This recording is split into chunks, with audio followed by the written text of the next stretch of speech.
A influência do milenialismo na teologia de Ellen White.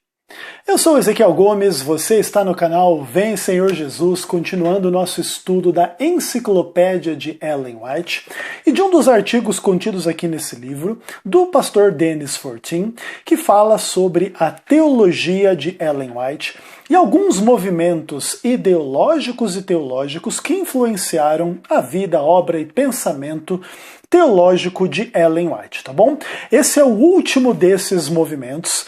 Nós vamos falar hoje nesse vídeo do milenialismo, tá bom? E a partir então da próxima sessão desse artigo, nós vamos falar de temas teológicos de uma forma geral nos escritos de Ellen White, ok? Então vamos lá, milenialismo, o que é isso? É a crença que a humanidade agora está vivendo nos últimos dias da história e em breve o mundo será transformado pela vinda do reino de Deus. Então o milenialismo, ele é basicamente essa crença de que o reino de Deus virá em breve de forma literal. Só que existe uma diferença de visões entre os cristãos, especialmente na época de Ellen White. Aqui está, vamos pensar assim, o pensamento teológico está dividido em duas correntes. O pós-milenialismo e o pré-milenialismo. Então o que é o pós-milenialismo? Que em Apocalipse 20 se fala de um período de 20 anos onde o diabo está amarrado, acorrentado e tal. E ali muitos cristãos interpretam esta questão ali de Apocalipse 20 como um período de 1000 anos onde o diabo não vai mais agir no planeta Terra. E aqui vai existir um paraíso na Terra preparando aí para a vinda de Cristo que vai acontecer após esses 1000 anos de paz, prosperidade, onde vão se cumprir lá as promessas de Deus para Israel, e o leão vai habitar com o cordeiro, e não sei mais o que, e um monte de coisa desse tipo, tá bom? Então, basicamente, a visão pós-milenialista indica que nós temos que implantar o reino de Deus na Terra pela pregação do Evangelho, pelas obras sociais e tal, e quando chegar a hora do milênio ser instaurado na Terra, o diabo vai ser preso e vai existir aí um paraíso na Terra, ok?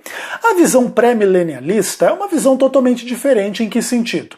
No sentido de que o mundo vai estar uma desgraça e Jesus vai voltar, e aí vai acontecer o milênio, ou seja, na Terra ou no céu, dependendo aí da visão pré-milenialista que algum cristão mantenha, tá bom?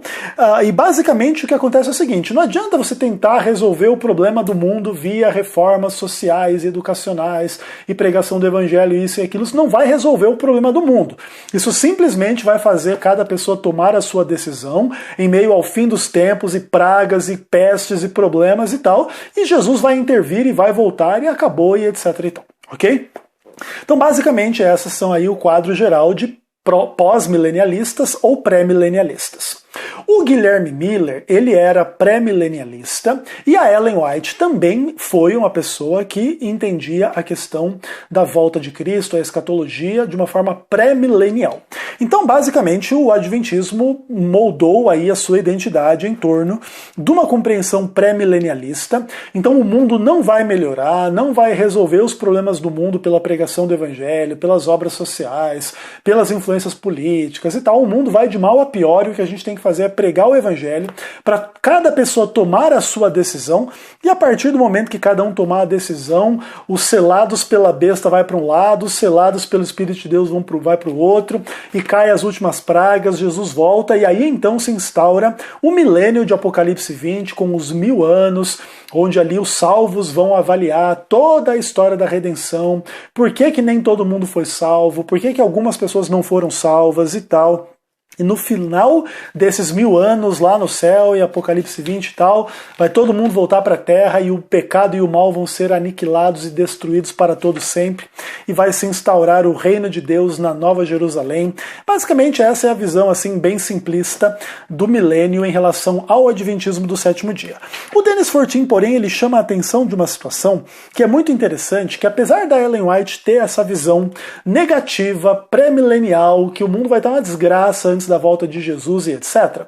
A Ellen White ela gastou bastante tempo e esforço pregando reforma de saúde, reforma educacional, reformas sociais, bem-estar pessoal, e aí, em função disso, inclusive, os adventistas aí, em grande parte do mundo vivem em média 10, 15 anos a mais que a maioria das outras pessoas e tal. E aí o Dennis Fortin fala um pouco desse paradoxo, né? A gente espera uma crise horrível e um fim do mundo horrível e ao mesmo tempo cuida da saúde e tenta viver uma vida melhor possível e tal. E o Dennis Fortin ele diz assim que esse aparente paradoxo em relação a essas duas coisas não estão em contradição. Ele vai dizer assim que estas ênfases adventistas nos cataclismas e angústias e tempo de angústia e fim do mundo coexistem com o fato de que a gente não sabe quando que isso vai acontecer e até que isso aconteça a gente tem que estabelecer a nossa vida da melhor forma possível, com boa educação, boa alimentação, bons hábitos e etc. Até mesmo porque o evangelho ele tem que chegar na nossa vida por completo e transformar a nossa vida por completo, e isso implica o nosso estilo de vida também, e se Deus é bom e quer o nosso bem, o nosso estilo de vida deve ser bom e etc, e fazer bem para nós e de uma forma geral. O Adventismo espera o fim do mundo, mas espera ter boa saúde para encontrar com este fim do mundo, tá bom? Basicamente, então, esses são os contextos aí teológicos e ideológicos em torno do pensamento de Ellen White que vão influenciar a sua teologia. Se você não entender um pouquinho desses assuntos aí, não vai nem adiantar começar a conversar sobre Ellen White. A gente precisa sentar e entender um pouco desse panorama e a partir do próximo vídeo a gente vai falar dos temas teológicos centrais nos escritos de Ellen White, ok? Por hoje eu vou dormir, eu passei o dia inteiro gravando, comecei de manhã, terminando aqui mais de meia-noite. Os guerreiros que viram todos os vídeos hoje aí, eu imagino que realmente vocês são pessoas interessadas no assunto, né? E os outros aí, fica os materiais gravados para quando vocês quiserem estudar. Esse é um tema interessante, a gente precisa gastar um tempinho com ele, tá bom? Um abraço a todos, fiquem com Deus, até o próximo vídeo, se Deus quiser.